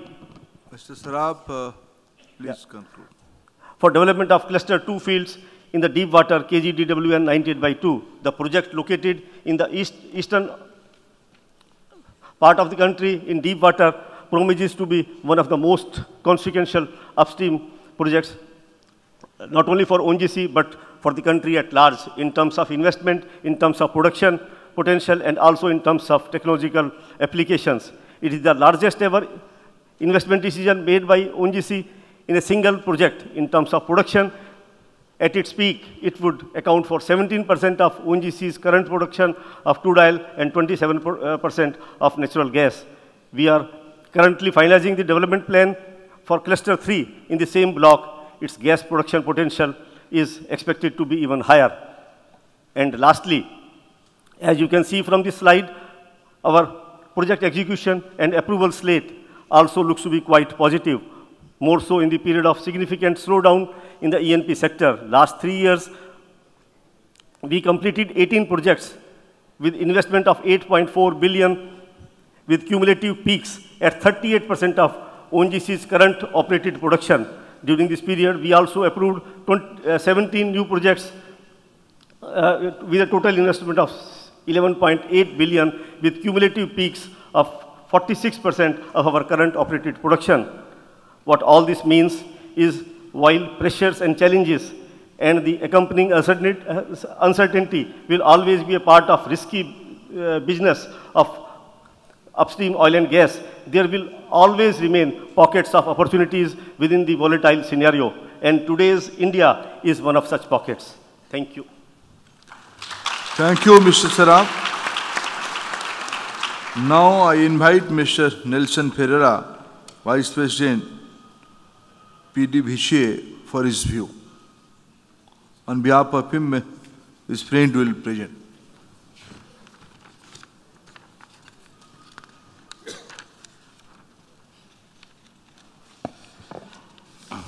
Good morning, ladies and gentlemen.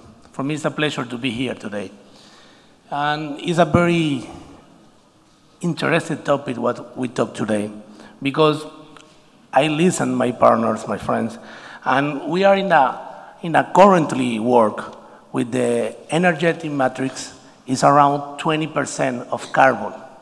For me, it's very difficult to think that gas and petroleum as oil will be dramatically reduced in the next 25 years. That means that the discussion today about the challenges that the oil industry is facing is a very important point. Since 2014, the world has faced the longest crisis of low oil price in 50 years.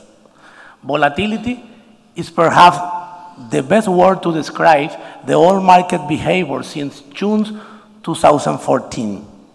During more than 30 months, the price dropped 50% due to three main causes: financial speculation, imbalance between supply and demand, and a massive stock overhang. The oil market is facing today the same challenge that faced it in the late 90s. That's it.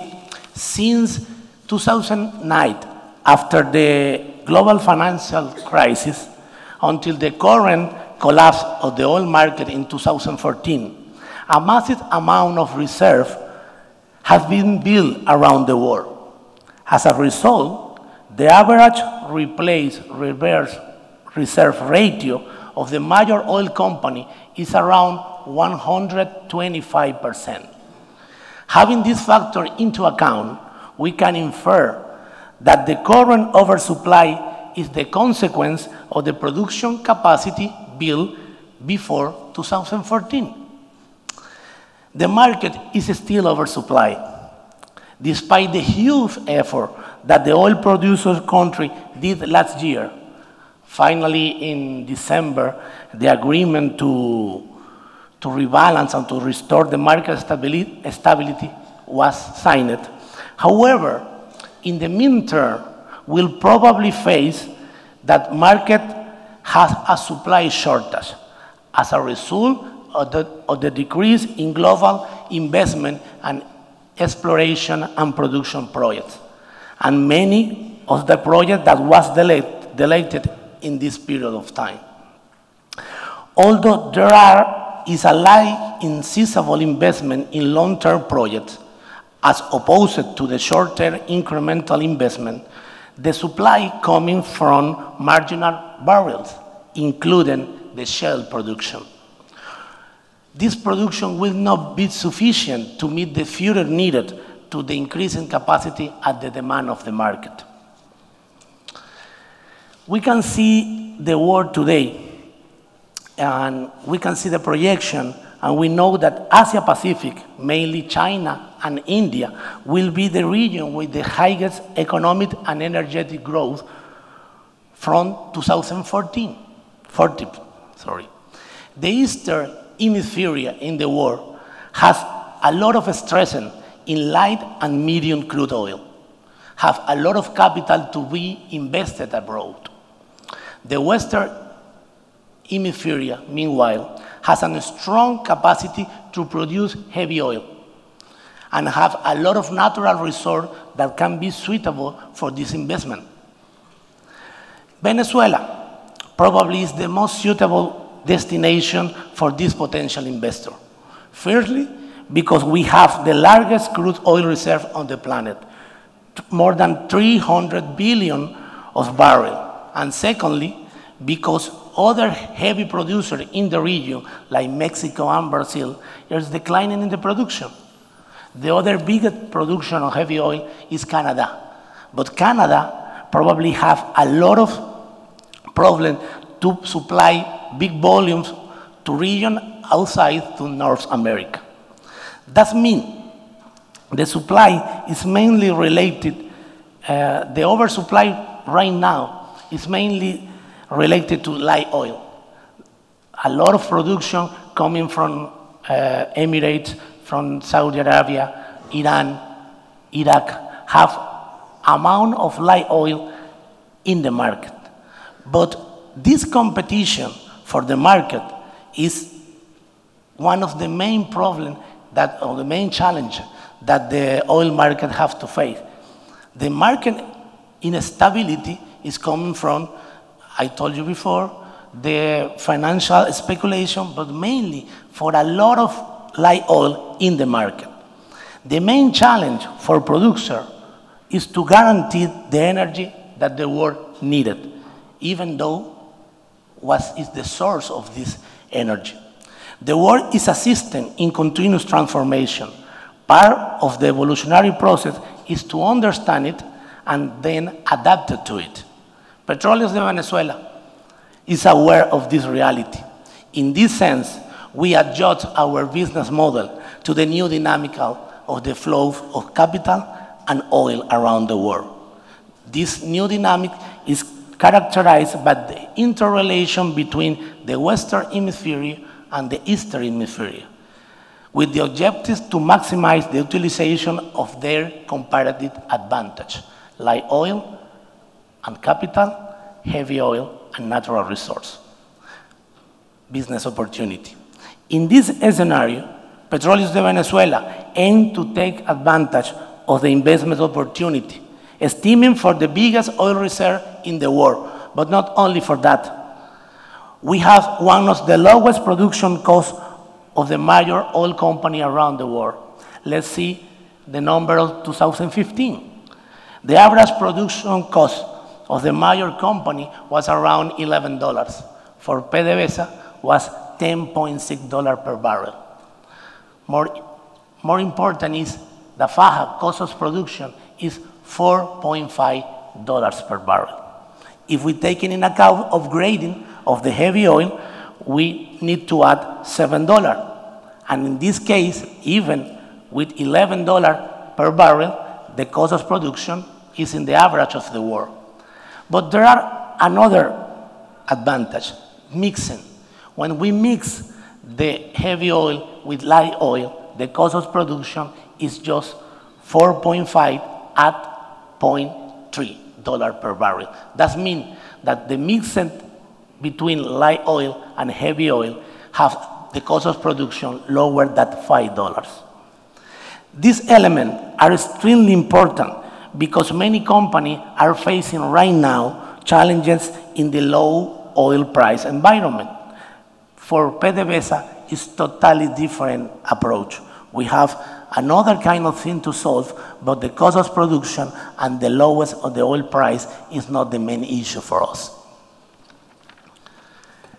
PDVSA strategic plan vision 2017-2025 is a proposal for the world. It's a proposal for all of you. Our vision is to be the primary provider of low-cost heavy oil around the world. And the Faja, as we know, and you know as Orinoco Belt Oil, have amount of 300 billion of barrels on reserve. That means this is almost 300 years of production as a current rate that we produce today. It's not just the largest potential in the world, it's already a reality. The main proof of that is already we have 13 joint ventures, 23 foreign companies coming from 11 different countries. Our production is around 1.3 million barrels per day, and we have more than 5,000 active wells. That means that we are carrying out a big project to develop the biggest reserve around the world. We have the complex of upgrader that have the capacity to transform, to produce 1.2 million of diluent crude oil a day. In our most conservative scenario, we planning to increase our production in 1 million of barrels in the next 7 years, with an investment of around $50 billion. However, we have an optimistic scenario when it's possible to increase our production up to 2 million.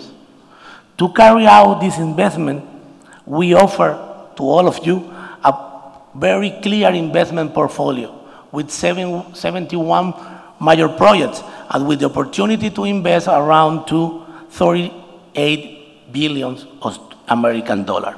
But why invest in La Faja today? Why invest in heavy crude oil?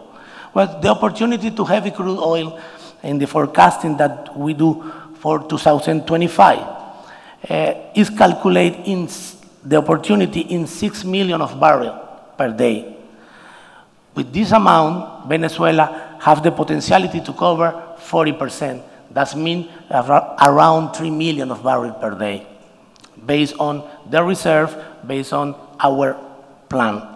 The principal needs of heavy oil is coming from India, from China, and mainly for the southeastern nation, due to the significant and multiplied deep conversion refinery that already are in that country. India, for example, is an emerging and a global refinery hub with a public and private playing an important role in the refinery market. We listened in the previous speech, the role of shale oil. And the shale oil is a very huge discussion. But we need to think in shale oil in 3 different scenarios. We had, at first, the current ongoing project that has a break-even that we listened before is around $40–45 per barrel. We have the DUCs, drilling unconnected wells, that obviously have a break-even less than the $40 per barrel. But the green field in the shale project would be the most challenging, the biggest challenge that the industry of shale oil have today. And in our calculation, the break-even of that is around $80 or $100 per barrel.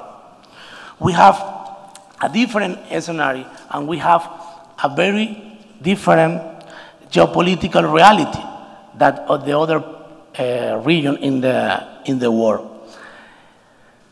We have proponent for the face the challenge of the oil and gas market, a cooperation between producers. The cooperation between producers last year increased the stabilization of the oil market. Cooperation is probably the most powerful tool to face the challenge that the oil market have to date and in the future. These are our presentations. Thank you very much for your attention. Thank you. Friends, this was indeed a very informative session, giving us a 360-degree perspective of the topic. The challenges and the potential of disruption, the checks and balance on the price and rising power of consuming nations are things to watch out for the near future. Thank you, friends, for this session. To panelists, any time for Q&A? Organizer, kindly.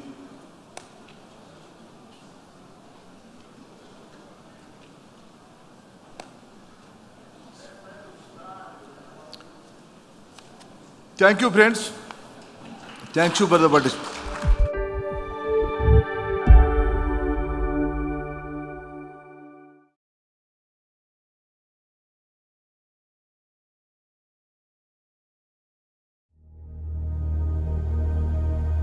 Kuwait Institute for Scientific Research established this research center, which is the Petroleum Research Center, with the aim to make it a regionally recognized center of excellence in both upstream and downstream technologies. The main purpose of this center actually is to serve the oil sector and to be the R&D arm of the petroleum industry in Kuwait. It has a foundation. It is the first in the region. It was started in 1967, so it has a fairly amount of maturation. The development of technologies in different areas is a continuous process.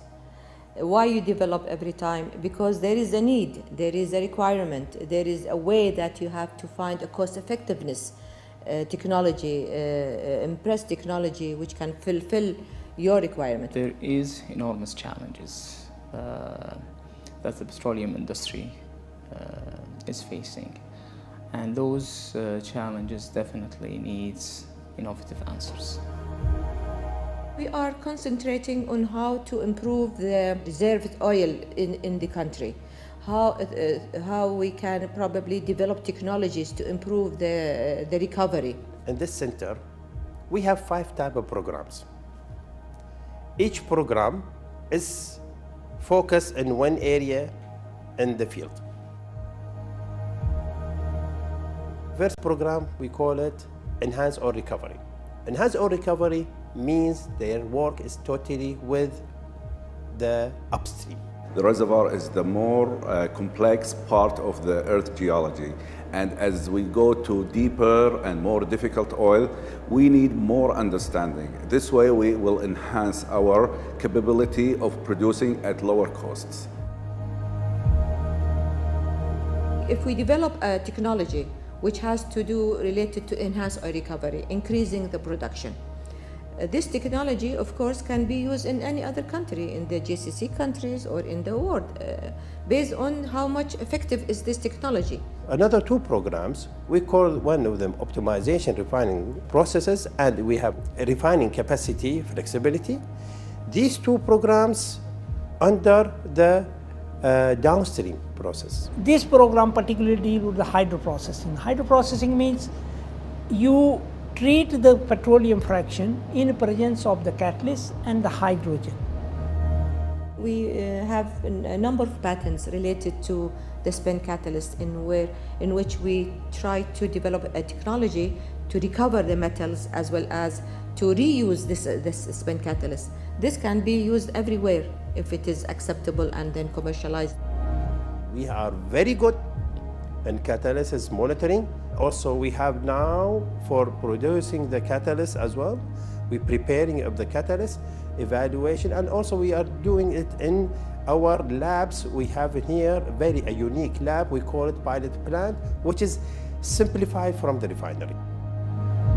We try to align our research activities with the requirement needed by KNPC, and at the same time having this facility which I'm talking now here is give us the opportunity, because this consider a small refinery which is mimicking the real refinery. It's operational 24 hours.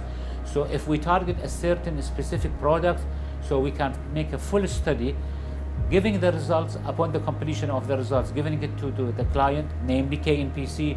There is a great potential to use it on the commercial units. It's important because the refinery and all the technology are changing with the years, okay, in order to take account of the environment. But more you take account of the environment, you reduce the gain of the refinery. You have to maintain your gain respecting the environment. Because of this, we are developing this technology that they are taking account all these elements. Petroleum refining, you are processing specific feedstock, but this is feedstock's also properties is changing, so you need to develop catalyst. As the property changes, the sulfur content, for example, the sulfur content is increasing. So what technology that you have to use in order to reduce the sulfur, to be accepted worldwide, so the people, they can buy your commodity or your product, which is meeting the international standards. So the demand for technology development is always there. Fourth one, which is the corrosion assessment and mitigation. And here it's falling into two areas, which is downstream and upstream, and to prevent any kind of failures happens in the future. Cost of corrosion for the oil industry is in millions. Imagine a simple failure in a refinery, a crack in a vessel or a pipe or a reactor. It means for the refinery shutdown of a unit, and they take several days to change the damaged piece of equipment. So you lose production for several days. The last one, which will be petrochemicals. In our program, we are focused on enhancing the product properties, and we are focusing as well on trying to engineer high-performance polymers. In these two solutions, we can help the sector to be more competitive in comparison with the market and international market products. There are many technologies worldwide, but which technology would suit the reservoir that you have? Imagine not only each country has its own oil properties, but each well, it has its own characteristics. So in this case, you have to really look into technology to produce what we call this type of crude oil, which is under category of non-conventional oil recovery. That's why we introduced the improved oil recovery, the enhanced oil recovery, to produce the heavier feedstock. We're also responsible to have staff to be well-skilled and trained, Kuwaiti staff in particular, also having students from university, from public authority to having their, for example, their thesis or something like that. So we work collaboratively with those affiliation in order to end up with high caliber staff that can not only be used at Kisar but also in the oil sector. We have to really be ready and confident in our research projects that we conduct, and also to be highly recognized and acknowledged for the science and technology and innovation, locally, regionally, and internationally. I think the needs require such institute to exist, not only in Kuwait and the region, but all over the world, because energy is one of the main factors that impact sustainability. We have a fantastic team, we have a marvelous equipment under one roof, so it is really a platform to start directional research in all kinds. The vision is clear now. Based on this close relationship that we have, now it's getting more and clearer to us exactly where to focus and how to probably achieve these plans that we set.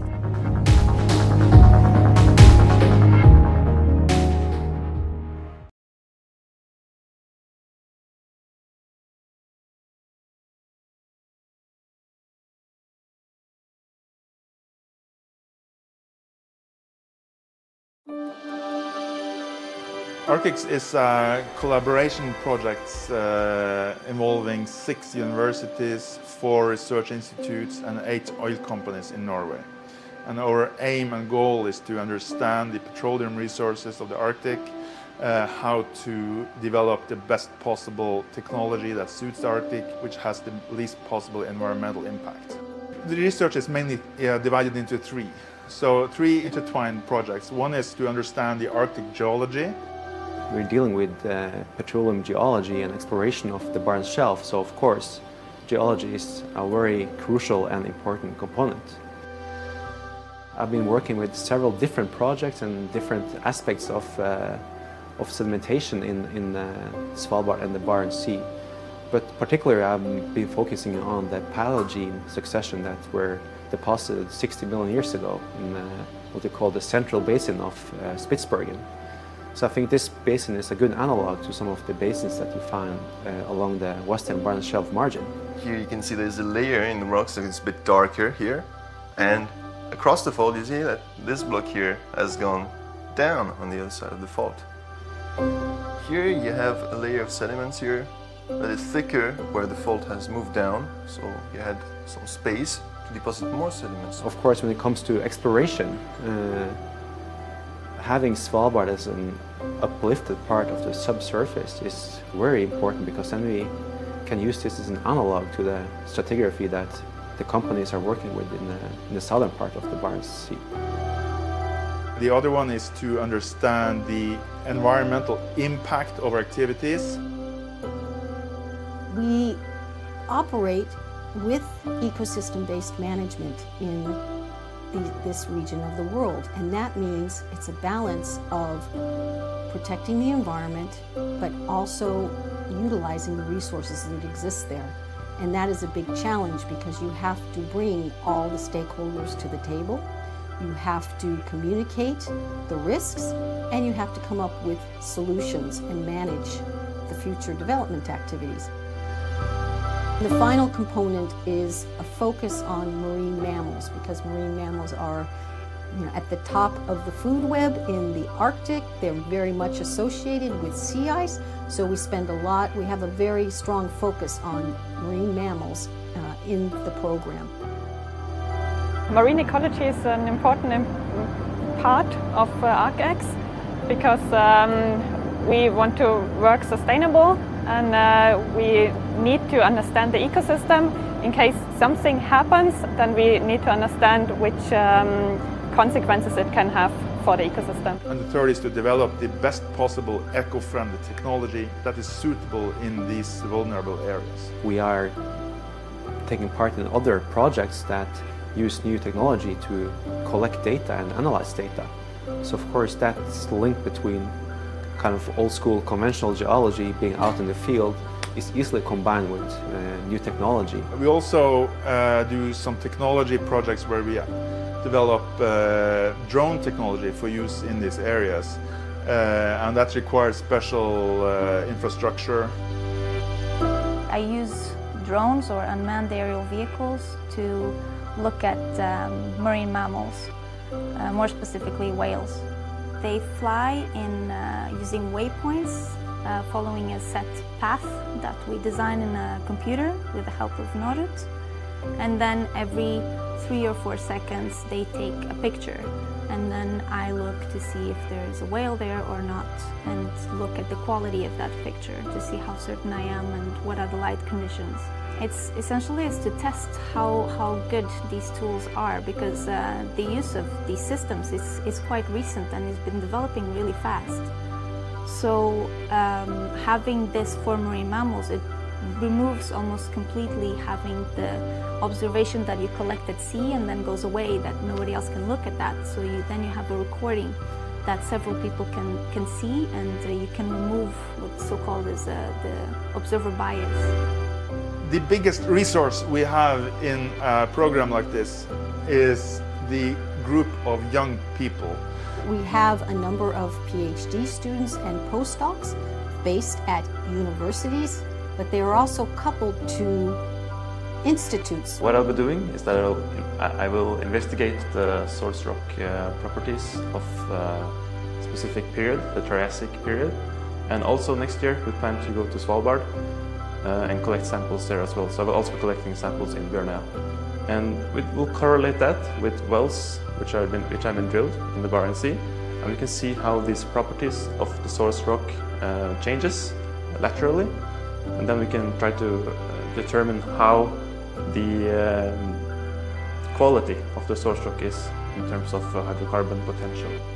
We conduct many field expeditions and research expeditions, and it could be close by, or it could be trips that require the use of ships.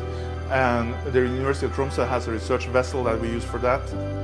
And then we have access to very good laboratories at several of the participating universities, but also industry partners help us with their laboratories.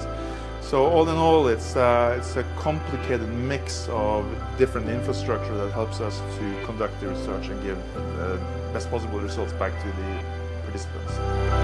I don't know any other project which brings all of these activities together into one project like this.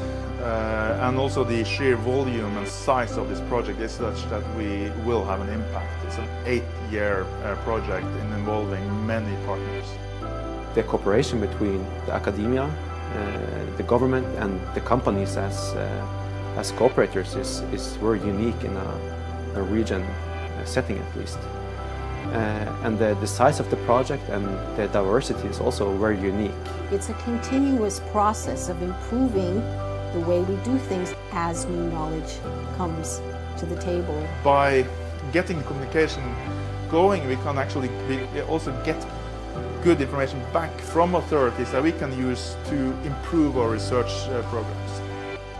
The ultimate delivery, I think, is that we would have been very useful for the authorities, for the oil companies, and for the research institutions and universities who are involved in the project. We will have educated about 30 PhD students and trained postdocs, and we will have published a set of good papers in the best journals.